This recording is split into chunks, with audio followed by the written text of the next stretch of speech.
You ask Tiger to calculate. This deals with linear inequalities with one unknown. The final result is v smaller than -5.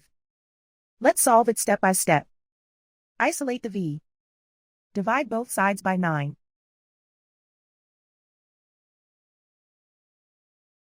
Simplify the fraction.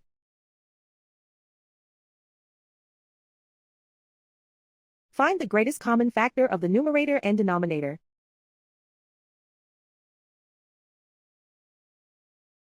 Factor out and cancel the greatest common factor.